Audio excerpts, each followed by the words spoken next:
વાલા હરિભક્તો જય સ્વામિનારાયણ।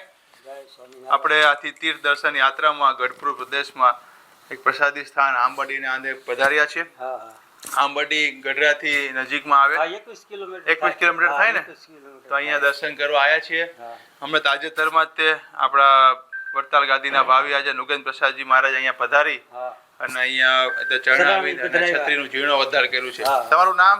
મારું નામ ગોરધનભાઈ દેવસીભાઈ તળાવિયા, કોઠારી આંબડી। હો, સરસ। તો આ અહીંયા મહારાજ આંબડીમાં શું લીલા કરી? તમે મહારાજભાઈ જાન લઈને વળતા પધાર્યા ને, દાદા ખાચરની જાન લઈને પધાર્યા એટલે સેવડી નો પછી ભગવાન જમાડ્યા બધા હરિભક્તોને સંતોને બધા સેવડી ખવડાવી। બરોબર। એટલે ભગવાન બહુ રાજી થયા, આશીર્વાદ આપ્યો એટલે બધું અમારું ગામ ગોકળ્યું જેવું રહ્યું છે અને સત્સંગ બહુ સારો એમ છે। બધા બાર સુરતમાં અત્યારે સુરત જ છે। વાલા હરિભક્તો, જેમ આપણે કોઠારી દાદાએ કીધું કે મહારાજ જ્યારે દાદા ખાચર ને પરણાવીને પાછા ગઢડા જતા હતા ભટબદરથી, ત્યારે વડતા અહીંયા રોકાયા અને એમના વડવાએ મહારાજને શેરડી।